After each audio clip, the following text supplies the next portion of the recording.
Welcome to The Pestle, reviewing and breaking down movies to look for insights into the movie-making process. Hosted by Face Tattoos, because nothing says you're friendly like letting strangers draw on your map. Let's dim the lights and start the show. Welcome, everybody, to The Pestle. Today's show is brought to you by A Man and His Dog. Catch Howard Cooper taking out the trash with his best friend in A Man and His Dog. Welcome, everyone, to The Pestle. I am Wes. And I am Todd. Oh, wow. That's an interesting lag. I can always tell at the beginning of the episode how far, because you're in Cali and I'm in San Francisco, or the other words. Neither. We've been off for a week and everything's gone downhill. Yeah, I'm in Texas, and so there's always a lag between us. And for me, it's a game of how far do I correct that? Because you're responding to something different than what I'm responding to. And so there's always a game of in post whenever I switch and I move your audio around so that it's more in tune with what you're hearing versus what I was hearing. Because you jump in at a different point than depending on the lag. And some of that's, the internet, all that kind of stuff. Anyway, I was joking we're filmmakers, and this is The Pestle, and we like to dive into films from the standpoint of people who dabble, behind and front of the camera, all the things. Writing, directing has been my thing for, the last 10 plus years. Todd, producer full-time, creative director, or heading in that direction, as well as a musician for the past, few decades. And to that point, like I was joking with you a couple weeks ago, I had sent you the final cut of a music video that we'd been working on for a while, and it's just a lyric video. And I made a joke like, "Oh man, it's so nice to be done and finally have something else that no one's ever going to watch," and it is just so funny to me, and I know it's self-deprecating, and I think that's kind of the attitude you got to take sometimes, just because that is the reality of most artists. We cover movies like Monkey Man, and we're going to watch Dev Patel in all his glory, and that's amazing. But most artists don't really ever get those moments, and it's always a fight of why are you doing what you're doing as an artist? Those are the things you have to come to grips with, because if you're doing it in order so that you can be Dev Patel, that's a cool motivation. But if that's your only motivation, man, you're in for a rough one. And you're probably going to quit. Like at the end of the day, that's not going to sustain you because there's so many roadblocks. Not because anyone's intentionally putting them there. I don't think anyone's necessarily rooting against you, right? But it's just hard. It's hard to get people's attention, and it's as hard as it ever was. I think people look at everything that's happening today and say the democratization of video has made it so much harder to get noticed, and it hasn't. It's probably a wash. There was probably a good year and a half of a window when you could make anything you wanted, for no money, and there was a platform with people who were looking to watch it. And then after that, 18-month window, and from 2008 till the summer of 2009, then there was just too much content. There was people putting stuff out. There's too many avenues there's Vine and whatever else. There was just so much stuff out there. And then if you go before that, there was just no avenues. It was too expensive to get something made, and even if you did get it made, there was nowhere to display it if you didn't have $10 million in marketing budget.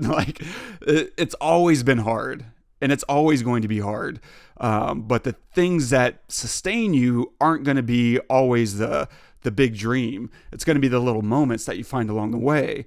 And there was an email I got a week ago from our friend Byron, friend of the show. He was in our Ex Machina episode. He came on, discussed AI, and he's just the smartest person I've ever known. And it's so funny to say that because I get an email from him, and he's like, "Wes, I just ran across this video in the wild, and I don't remember making it." And I asked, my team, who did this? This is amazing. And they were like, "Oh, that was Wes's magic." And I was like, "Oh." And so I just had to write, and he sends me this beautiful email just saying that no one else could have made this. it took someone that knew him to really make this thing. I was like, wow. And he said a bunch of other lovely things. And it's the kind of thing that will give you some juice for the next, whatever, 2 days, before you go back to whatever life. But it's finding those little moments because, and it's just, to me, it's so funny. I say that he's the smartest guy I've ever known, which is true. But I worked on this for a good 2 months, and I'll link it in the show. It's just a reel of his work. And at one point, he flew me out to New Orleans so that I can capture some B-roll. There was some footage that I wanted that he didn't have already, and I was like, I really want these shots. So he flew me out there, and so I hung out with him for a weekend. By the way, this is not that old. No, it's last How does year. he not remember? It was like last year. I remember this. Come on, Byron. He's a single track minded guy, right? 100% of one thing, nothing else. Nothing else. And he does a lot of stuff. Like, this isn't someone doing one thing. He's got several businesses going. He's a speaker, and he's flying around the world at times.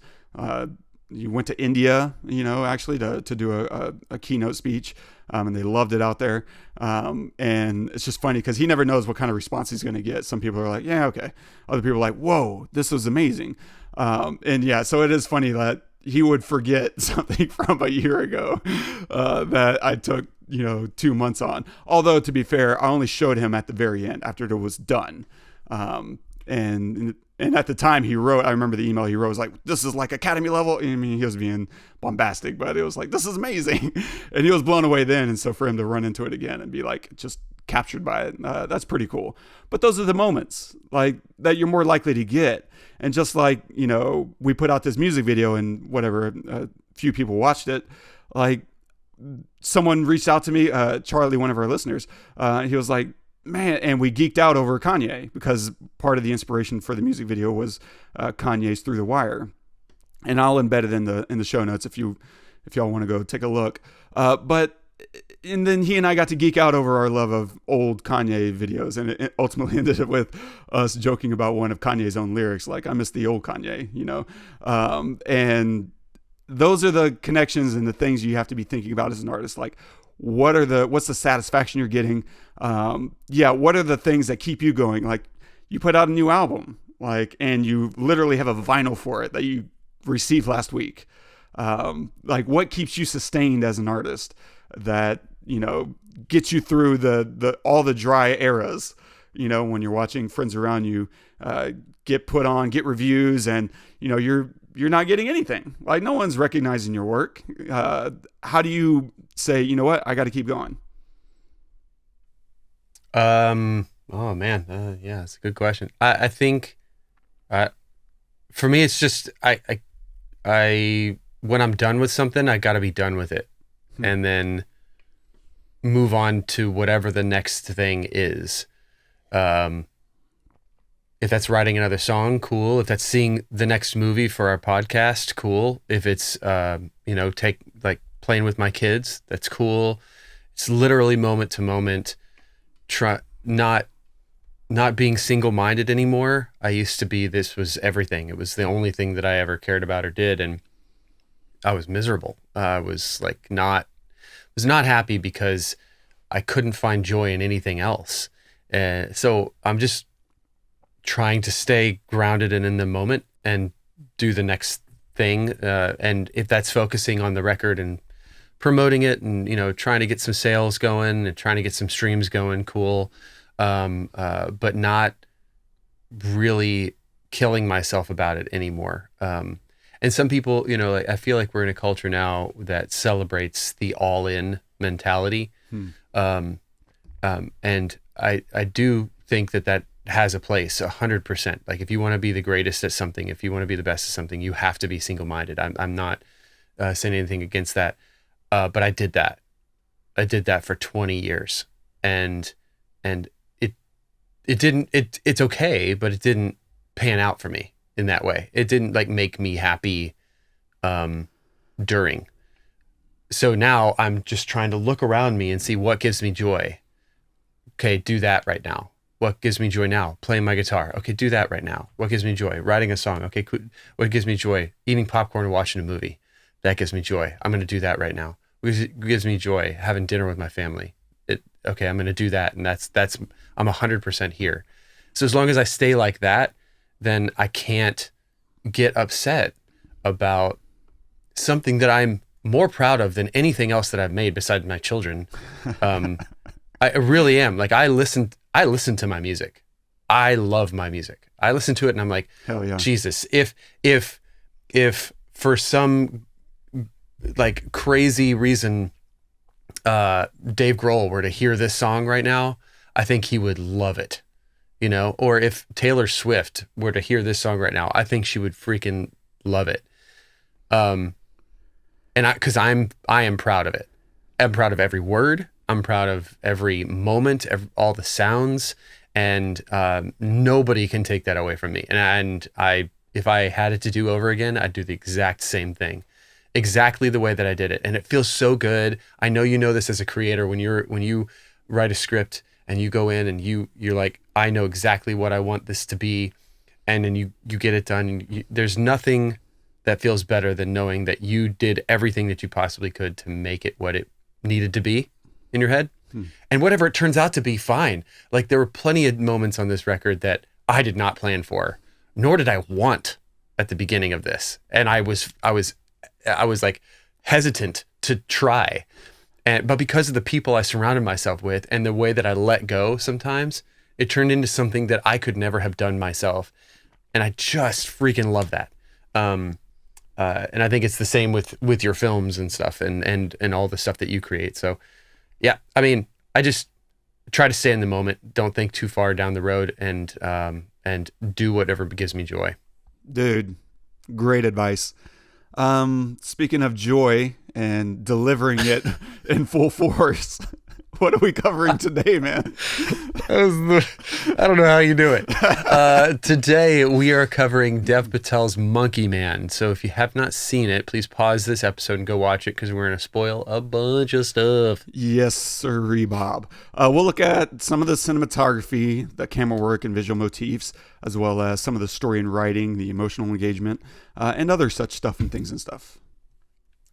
All right, and a quick synopsis of the film. An anonymous young man unleashes a campaign of vengeance against the corrupt leaders who murdered his mother and continues to systematically victimize the poor and powerless. I'm going to butcher many of these names, just preparing everyone listening. It's directed by Dev Patel. That's the only one I'm going to get right. Screenplay by Dev Patel and Paul Angunawela and John Collee. Cinematography by Sharone, Meir, featuring Dev Patel as Bobby, Sharlto Copley as Tiger, Pitobash as Sharlto Copley as Tiger, Pitobash as Alphonso, Sikandar Kher as Rana, Sobhita Dhulipala as Sita, and Makrand Deshpande as Baba Shakti. Oh yeah. Wow. I just added letters there. Makrand Deshpande as Baba Shakti. Nicely done. Man, you pulled off much better than I would have. So glad you do those. Yeah, no clip. Everything that I had access to was either what I recorded on my cell phone in the theater, which is frowned upon, or fight sequences on YouTube. And I don't think we could hear the fight sequences very well. And so...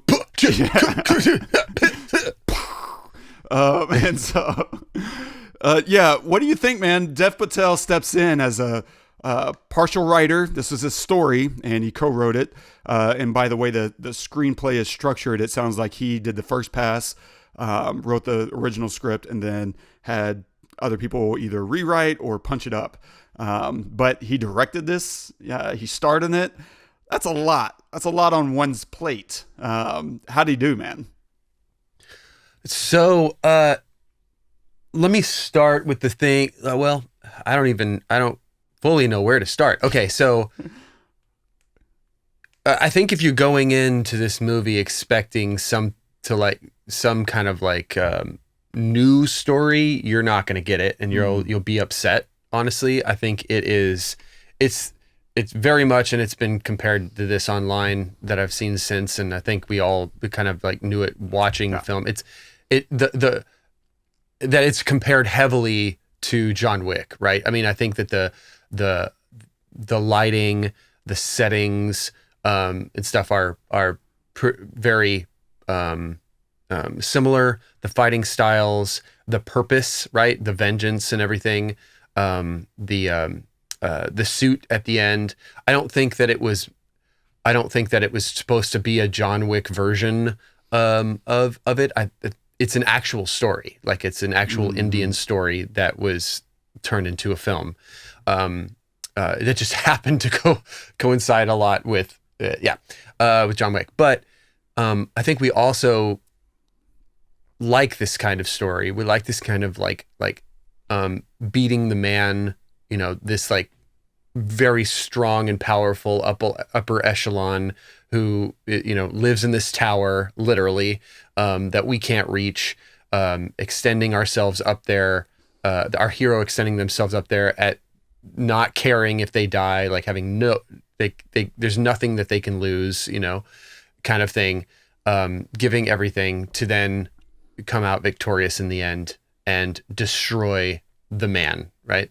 And that's what we get, and we get that sense at the end. We get that sense of like completion when he defeats, the main bad guy, the boss, the head honcho, Baba Shakti.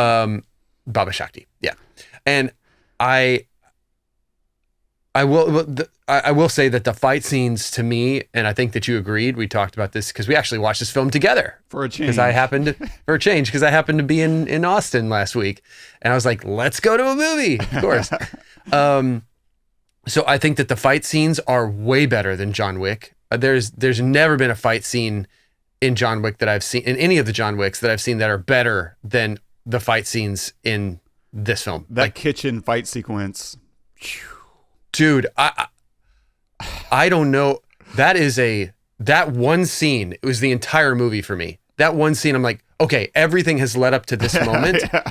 And now not only is it perfectly choreographed, I mean, it feels like every hit is landing, but the cinematography is fantastic. The angles, there's a lot of up angles, and it's wide. It's a wide shot too. So you feel like everything is, everything is surrounding him, but it's still out of the way enough for him to do a lot of movement. It's a crazy feeling that you get. So when like he picks up the coffee canister or whatever, and he hits the guy over the head, the camera zooms in when that happens, and it's just really well done. Really well done.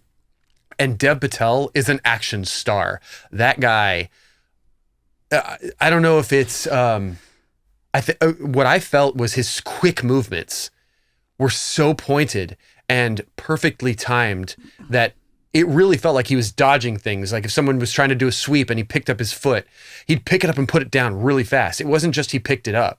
He'd go whoop up really fast. And so it was obviously choreographed, but it didn't feel that way. It felt just like, I know what you're doing before you know what you're doing, and I'm going to destroy you because of it. And so yeah, that kitchen scene is fantastic. He's just amazing at it. His physique is perfect. He's not like overly built. He looks like a guy who doesn't eat enough, right? Who's like, been scrounging a lot of his life. But all that he has is muscle on him. He's like 2% body fat. He looks fantastic. That being said, it is way too long. It is way too long. I mean, they needed to cut 30 minutes or more off of this movie to me. And it would have been a way better movie. I mean, you can tell this story. We know this story, even if we don't know the story, because it's told in a different way, all over the world. So I could have seen, probably a good half hour cut out of this film and walked away feeling very full, like everything that needed to be done was done, and like the complete. I really liked the performances. I liked a lot of the cinematography, but I felt sick a lot, and I know we sat close, but I can sit close in a lot of movies and not feel sick. There was almost everything was handheld, and there were some points where it was pointless for this to be handheld. You know, why are we handheld? Why do I feel unstable all the time? Even in the quiet moments when it could have been more. I mean, whenever there were moments where it wasn't handheld, which were few and far between, I was like, thank God. Oh my gosh, I'm going to be sick. And that takes a lot for me because I don't get that way at all, ever. So that would be my one qualm on cinematography there, is that I just wish that they could have like stabilized a little bit more and saved the handheld stuff for fight scenes or for scenes where we want to feel unstable on purpose, right? So could be a little bit more pointed. I thought Dev Patel's performance was fantastic, not just in the fight scenes, in the actual, you know, the acting scenes where he's trying to like convey emotion. I thought he was amazing at that. Yeah. So that's my cliff notes there. Nice. I mostly agree. I think so. Since we're already on cinematography, there was this comment. I was looking through clips online, and this YouTuber, Cold Blooded Boy 15, made a comment that I was like, oh, that's a great observation, which plays partly into what you're talking about. And the comment they made was, notice how raw the camera movements are when he's not as good at fighting in the first half. Then notice how fluid everything is once he's trained. That's great directing. And that's largely true, but it doesn't cancel out what you're saying in the sense of they probably added to sequences or scenes that don't necessarily need it. They could have pulled back and therefore made it more pointed. Because I was on the cusp. I didn't get quite to the point of like getting a little nauseous, but they maybe had another 30 seconds before I got there. Like they literally stopped right when I just couldn't take another, minute of it. But that is a good observation. I would say the other addition to that is something you pointed out, which was they also go wider. They went from longer lenses to wider lenses once we got to the end, which helps stabilize or gives a feeling of more stabilization because a little bit of movement doesn't add up to a lot of movement. Like the longer the lens is and you move the camera just a little bit, you're shifting everything in frame. Whereas if you go really wide, you move the camera the same amount of movement, because of how wide it is, you're just not shifting the field of view that much. And so those little things really do add up. But that said, everything I loved about this movie was the action. It was just some of the best directed action that I've seen. And I know exactly what you're saying about like the difference between this and John Wick. Like John Wick, at points you can feel them telegraphing the choreography, where maybe someone pauses a fraction of a second to let the co-star catch up, whoever he's fighting with. Maybe they're a little ahead of him, or maybe they're a little behind him. And so because they're doing these really long takes, like you can feel the choreography in it. Whereas here, they do a great, wonderful job of using long takes, but not so exhaustively that your guys can't go full speed. Like, okay, we're going to do this, 10-second shot, and it's going to be just 10 seconds. This is a 90-second fight scene, but we're not going to do a 90-second take. We're going to do a 10-second take here, 10 or 5 here, and then it's all going to add together into a really strong, because you never feel them telegraphing. Like they're going full speed, and that's that feeling that you're talking about. And if they want, they could add in post another 5%, like ramp it up another 5 or 10%, and it's just going to make it work that much better. They don't have to do that, and I'd be surprised if they did that very much or at all, because it's just so tightly done, like to the point where you feel like everyone's acting in earnest. And like that guy's really going for him, and he just flings open the microwave and bashes his head in. And you're just like, oh, I didn't see that coming, because it looked like he was out of moves. And suddenly, because he threw his, coffee pot or whatever, and it's just all motivated. within the context of the scene. And that just it makes you lean forward. Like I leaned forward twice. I watched it twice, and both times I said, whoa, this is amazing. Those are the moments that were just absolutely crushing it for me. That said, the stuff that wasn't working for me was going to be much more in the vein of story. Because to your point, this isn't a brand new story, and that's fine. What story is, right? There's very few that come out and then you're like, oh man, I hadn't really seen that before. And especially with action films, like I don't know how many action films have been fresh over the last, 50 years. I mean, it would probably take you going like adding up all the action films in the last 20 years to be like, oh, that one was new and that one was new. And there would maybe be 4 or 5 of those. Right. And so, but walking in, I didn't know what to expect other than this is probably an action film. And even that I wasn't completely sure about because I hadn't seen a trailer or anything. The only thing that I had heard was people comparing it to John Wick. And I was like, okay, so there's something John Wicky about it. And that was it. So I walked in, I didn't know this was even going to be in India. Like I literally knew nothing about this film. And therefore I get to sit back and see a completely new story as it's presented to me.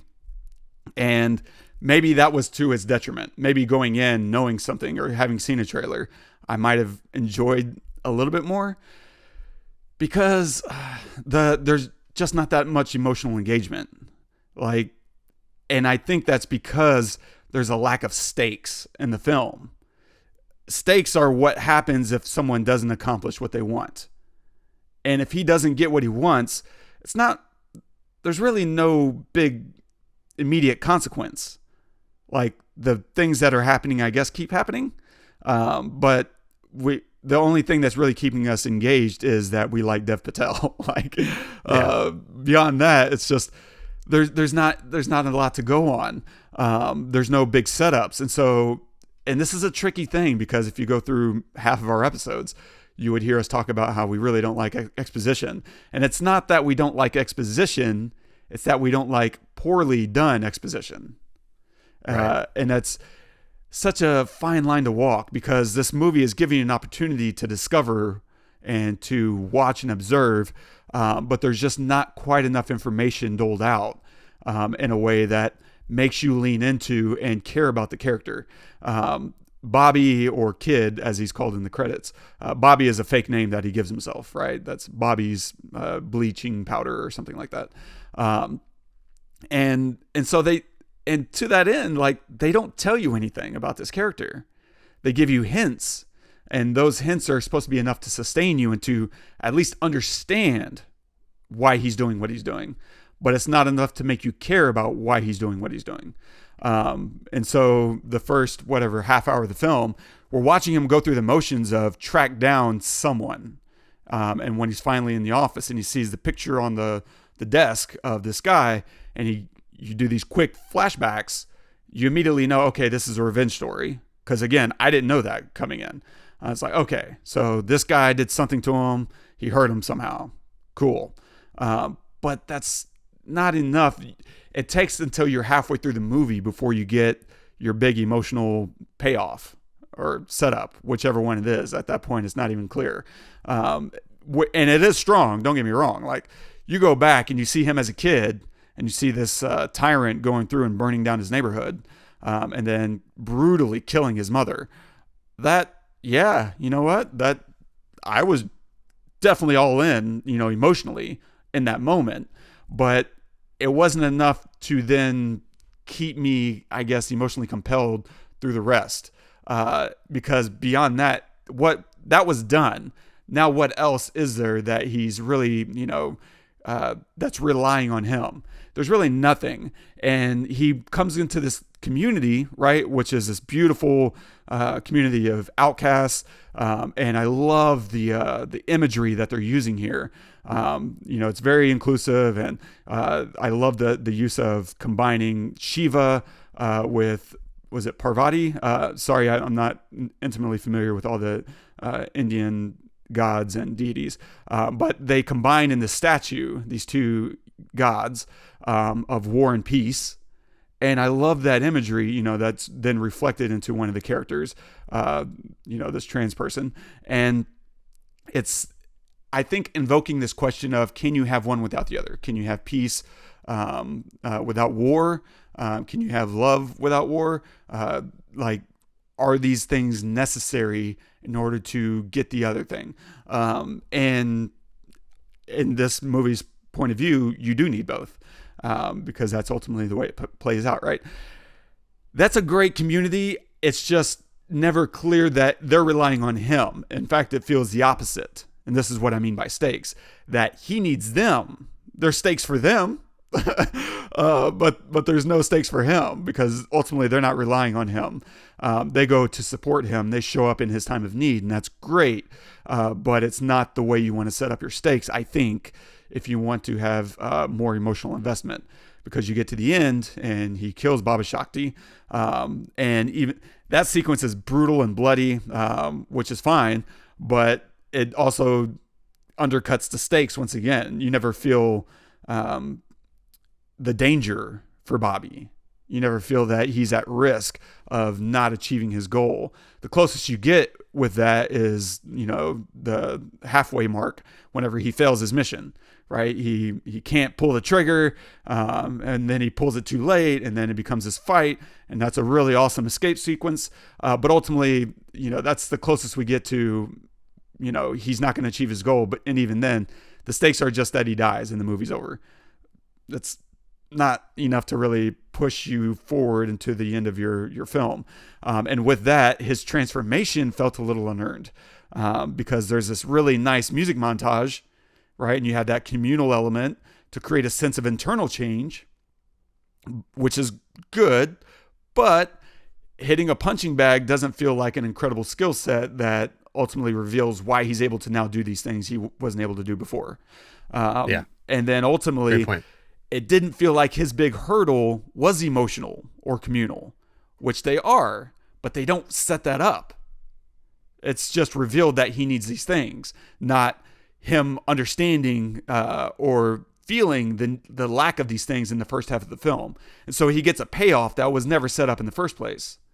That's a great, that is a great point here. Like in other versions of this, let's say he's the outlier in all the ways in that community.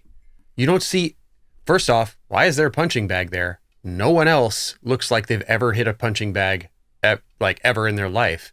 So he's the outlier there. So him developing into this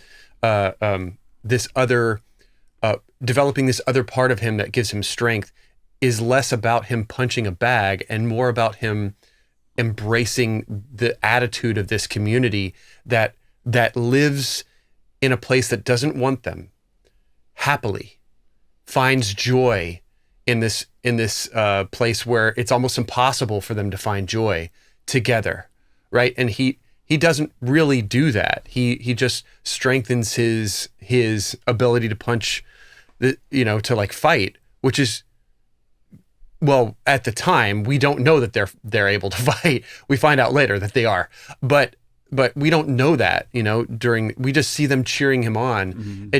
I'd almost rather see him the other way around, not working on his fighting skills, but working on his happiness, working on his meditation, his ability to assimilate into the community that gives him that strength that we then internalize as a viewer. It's a great point. I didn't even see that, honestly. Yeah, because at that point then, because they touch on this, they touch on all these things in the film. They're just not underscored in a way that they're set up, and therefore you understand the payoff. Because they touch on him, finding another reason to fight, finding his purpose to fight. But even that then circles back around to for your mother. And so it's so circular without really giving you that sense of a half circle first, and then we're now completing it. It's just, the setups are really not there to give you these payoffs. In the same way that we get a hint, like one of the people in the community hits the punching bag And it's like, oh, it's just, oh, they can fight. And that's kind of how they end that sequence, if I remember correctly. And so they hint at it, but I think setting up where his real problem is, that he's pursuing this purely out of revenge, is the problem. And whenever he transitions that into, I'm now fighting for community, that could have been a really big turning point. And that's, again, it's hinted at. It's just not set up properly, in my opinion, in a way that allows you to understand that as the point of his transformation. It's very muddy. And adding those little moments of clarity is what would make this a really great 2-hour film, to your point. And if you're not going to do that, then I think cutting it down to just the meat, then shave off 20-30 minutes, and it's a much tighter, more action-packed experience where you're not relying on the drama to push some kind of emotional state. Instead, you're just relying on that pure rage factor to keep pushing him forward. And then what you might want to do is restructure so that in the opening, you do the classic, we're opening on the flashback. This is who he is, and this is what happened, and now you understand his motivation, and it's just a bullet flying through the film at that point. Exactly. And that's fine. Like, that'll get you a lot of mileage. And to that end, like, I think there's just other things that don't really have as many payoffs that they're setting up without any payoffs. And so, for instance, Alphonso is his little sidekick buddy who has the funny little car that he calls whatever, Nicki Minaj. And that he's just not really utilized. Like, he gets in the car during his big escape whenever he fails his first mission, and now he's fleeing. And this guy gets in. Why does he get in the car? Like, he doesn't really serve a function in the story beyond as a tool to get Bobby in and out of the building. Right? Bobby uses him to work his way up, and then he steals his car. And then the guy's like, I guess take me with you kind of thing. And he jumps in, right? Bobby says, get in. And he's like, okay. Like that, there's not a lot of understanding for that. The closest they get to giving you some character motivation for that moment is they kind of throw it in right before that whole sequence kicks off, where we're seeing Alphonso getting mocked by Rana sing. And that just is there to create a little sympathy and a little contrasting between Alphonso and the rest of the gang. And I was like, oh, he's an outsider too. Therefore, story logic. And you just need more than that. You need him to come full circle to help again for new reasons. To say that I understand Baba Shakti, is an enemy, Rana is an enemy, and therefore I'm helping you now proactively instead of accidentally. And so Alphonso just never, and if you're not going to do those things, I think it's best if you just cut him out and instead make the relationship direct with, I forgot her name, not Sita. I forgot to put her name in the show notes, but basically Rana's, right-hand woman who's running the house, the restaurant, and just making it more direct. And now she's getting used, and you feel okay with her getting used. You don't need to make an excuse for any of those things. And then he steals her car. And then the other thing that kind of rubbed me wrong is during that escape, when he gets to the car, like the guard is asleep at his station. That felt a little too convenient for the character's sake. It should have been inconvenient somehow. This is another obstacle that he has to overcome. And if you're not going to do that, then just take the guard out entirely. Yeah, I was just going to say, just take out the guard. Yeah. It's just an unadded thing to make the audience be like, oh, really? That was nice. It's just kind of pointless. And so I don't know. I think all those things kind of just like at the beginning, and this undercuts the communal aspect, because at the very beginning of the film, whenever he's tracking down that woman, there's this extended sequence of her wallet being stolen and then passed over to Bobby. Like, that's a really cool sequence, but it felt wrong for a number of reasons. The fact that all these people just kind of know about this purse, it's adding to this idea that there's a community, but then it's undercutting the idea that he's not a part of it by then including him in it. And so if anything, it should have been they don't give him the purse. And now he has to go and track down this purse because they don't know. What does it matter to you? Who are you? You're not one of us. Like, I think that was an opportunity to demonstrate that he's an outsider to his own community. And that could have then set you up for him needing other people because he's constantly going on his own. He's constantly fighting against the grain. And so that was a missed opportunity, I think. And then he gets this purse and no one's opened it up or taken it for themselves. That just, it felt off. Yeah. And so that said, I think there's some really nice visual things that are happening, just to go back to some of the cinematography, which was the title shot, right? There's that him walking down the hallway and they put Monkey Man on the screen. That's a dope title sequence because he's walking down this blue-green hallway. It's just lit beautifully. And then the dead center of it, there's this orange light just splitting the color. And it's just him walking right into that orange light. And I think it's this really sweet visual motif incorporating the sunlight visuals that represent Bobby becoming Hanuman. Like, and they do that throughout the entire film. Like, if you're looking for it, you'll see at least 2 or 3 more scenes, if not more, because I only noticed it, my second watch through, and I wasn't super paying attention to it. But they'll do these things where they put a light right above his head and they'll shoot the camera straight up. And now it's the sun is directly over him, and it's like he's constantly reaching or that he's devoured the sun. But they're playing into that whole Hanuman aspect of him devouring the sun. And then, of course, you get to the very end when he sees Baba Shakti, right? And it's just playing right into Baba Shakti as the demon king, right? And they've used the crown as this visual metaphor for Baba Shakti. And he's finally gotten to the top floor, right? And you see him and he's just reflecting all the shiny, the pool is reflecting and he's in this pool of white light. And it's just playing all on this idea of Hanuman, the imagery of Hanuman, and devouring the sun. He sees a shiny object in the sky and he thinks it's a mango and he devours it. And the gods curse him. And it's playing on all of those visual metaphors, and it's just wonderful. Like, the cinematography, the directing here are incredibly strong, and I'm excited to see what else Dev Patel does. If he brings it back, then suddenly all these things that weren't utilized, he can now utilize. Alphonso can now take on new meaning in the sequel, or not. Maybe he uses this as a running thing, or he's done and he's off to direct more things. I'm excited whatever he does next. I'm there for it for sure. But there was just a handful of things that I think could have made me more emotionally engaged than what ended up playing out. Yeah. Agreed. I think that it fell victim to a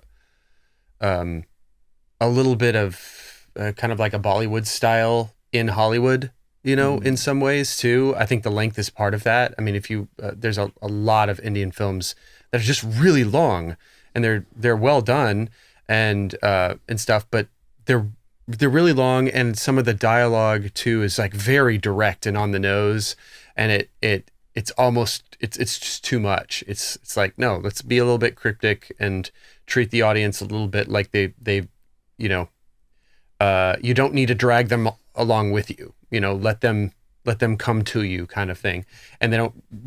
At least a lot of films that I've seen, they haven't done that.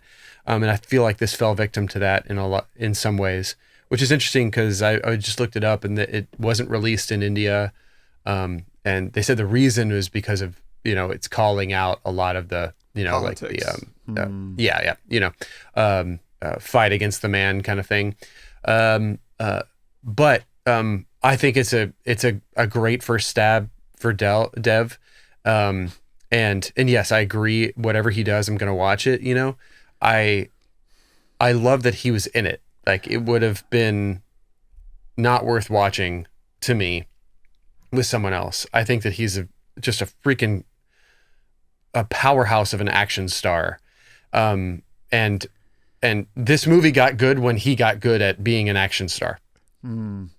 So just be an action star, man. Just like be badass the entire hour and a half long of a film, and I just take my money. It doesn't have to be. And the other thing is, you know, I love everything that you're saying about the story. And I think that would have, all of those things would have made such a better story. But I almost don't even care in a lot of ways, because I just want to see Dev kick ass the entire time, like John Wick, you know? And say, I know it's its own story. It's not John Wick. It's its own story. And that's great. But make him John Wick and kicking ass the entire time where no one can touch him. And yes, that sign me up. It doesn't have to be a brand new story. I think we talk about this sometimes on the podcast that, you know, you don't have to reinvent the wheel. I think this, a similar story with a new star is enough to get people to want to go to a theater and watch this stuff on a 50-foot screen, you know, like it definitely is for me. And I think that there's been some really good reviews on this film, but I think that most of it is because of Dev and because of these scenes we talked about, these action scenes, less about the actual story. Because I think, I agree. There were, you know, considerable holes in it. Yeah. Yeah. And everything you're saying, I completely agree. Dev Patel is such a joy to watch on screen. And I'm hoping he needs more vehicles, like whether he's directing them or not. Like he deserves to be more leading man. And I don't know if he's just not getting the opportunities or if it's just he is very selective on the projects he takes. But after seeing him in like Lion, I don't know why he just isn't everywhere. Like he should be, he should be crushing it. And it's hard to know what the reason for that is. Maybe there's an interview where he talks about this. But like The Green Knight, fantastic. Like that movie only works to the extent that it does because of Dev Patel.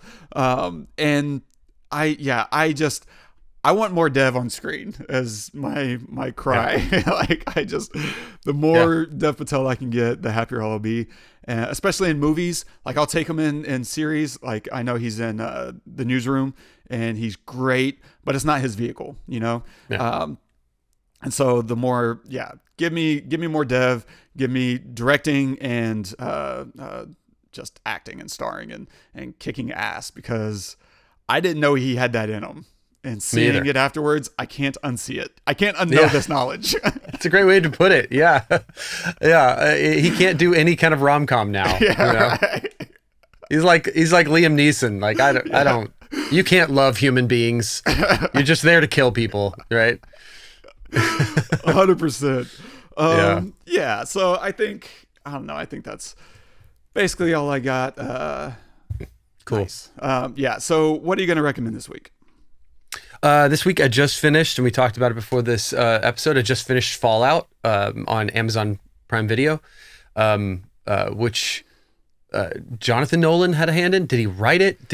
This is confounding me, to be honest, because whenever this originally was announced, it was going to be him and Lisa Joy's vehicle.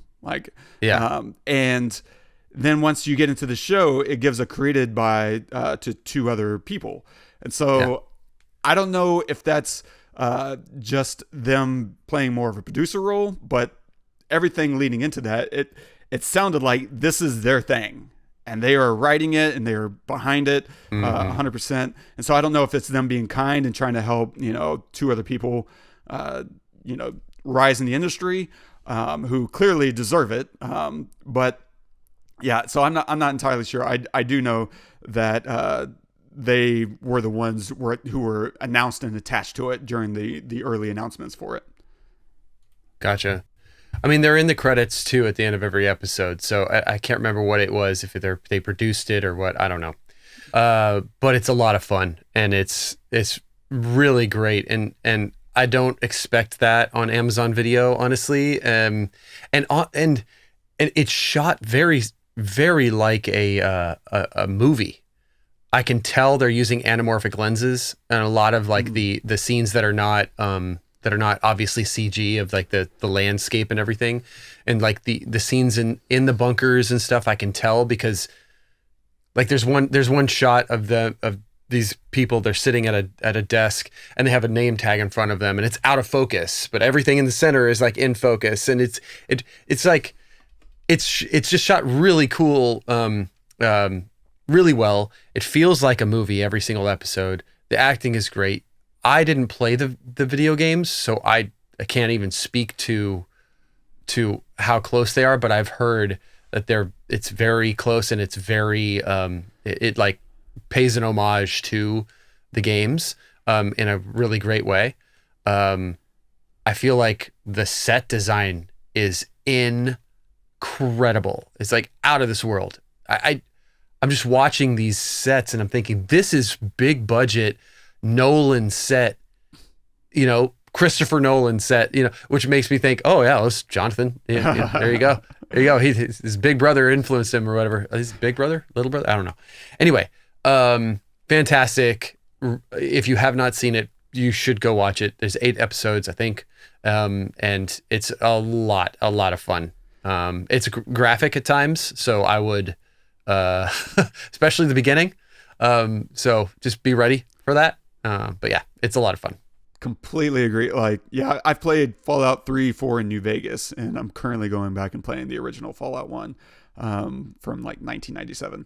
And watching that show, like I would watch a couple episodes, and then the next day I would feel like I had been playing the game. That's how close it felt. Yeah, it was like, am I playing? No, I haven't played Fallout in like several years. Yeah, so completely agree.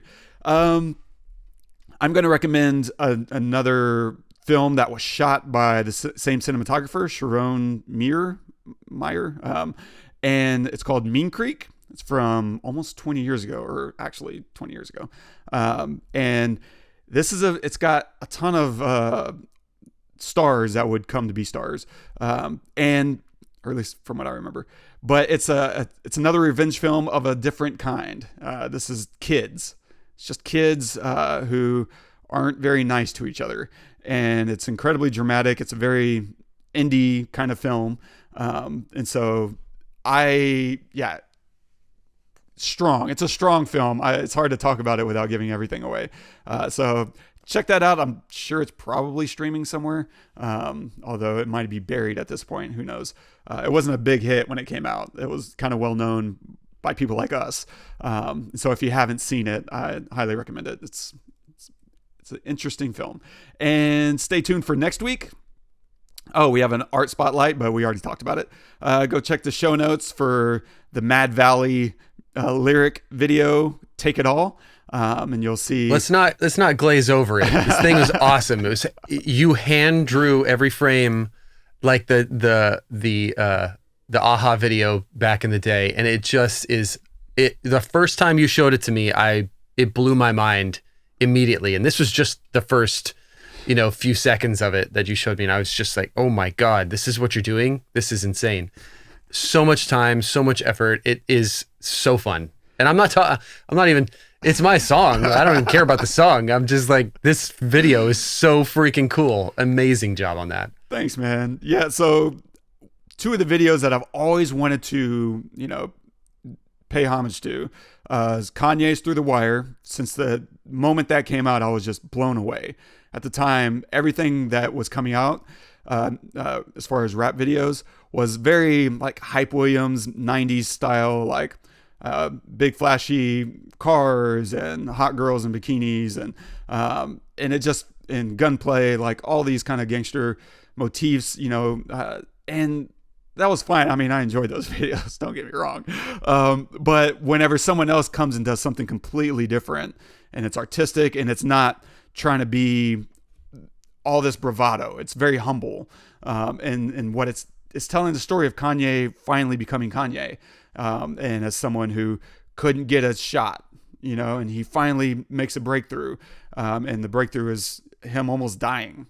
Like Through the Wire is him literally rapping through wired teeth because he got in a car wreck and he ate the steering wheel and it crushed his jaw. And so they had to wire his jaw shut through all the reconstructive surgery. And telling the story. He's literally rapping that song with his mouth wired shut. Yes. That's amazing. Yeah. And so if you listen to his lack of enunciation, that's why, right? You can only articulate so much with your jaw wired.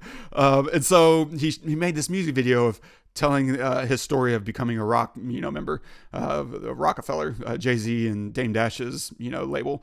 And it's done through this bulletin board snapshots of moments in his career and his life. And I just loved it. And so I was like, I'd love to figure out a way. And I've tried a number of other times and I was like, this just isn't the right moment for it. And it's one of those tools in the tool belt. And same thing with Aha. I mean, it's one of the most well-known music videos of all time. And who doesn't want to make something like that until you actually get into making it? And then you're like, I don't want to do this.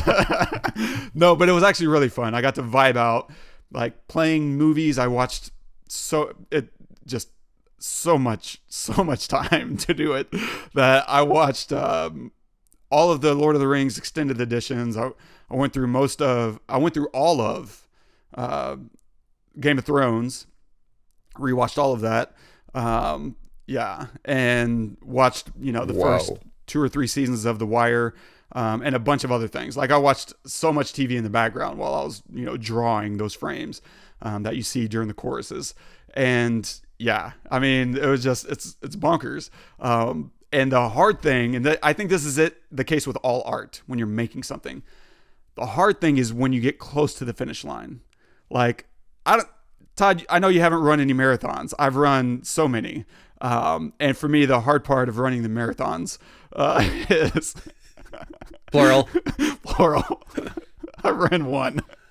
So how many marathons have you run? Can you count them? I don't know.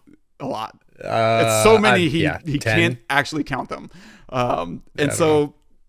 But for me, getting close to the finish line was much harder than the halfway mark because you can see it and you're close and you just want to push your body and you just can't. And so getting close to the end of the project, it's so easy to want to just throw it away and be like, rush to the end and just be done with it. And it's hard to stop yourself. And for me, having movies on in the background was really great to keep myself mentally engaged with what I'm trying to make. Anyway, check it out. It's in the show notes. And stay tuned for next week. We're going to take a look at Will Ferrell and one of the few roles that I really, really love him in, which is this movie called Stranger Than Fiction. It's him and is it Emma Thompson? Yep. And we'll take a look at that, see what's going on there. And if you're enjoying the show, don't forget, subscribe, drop us a review.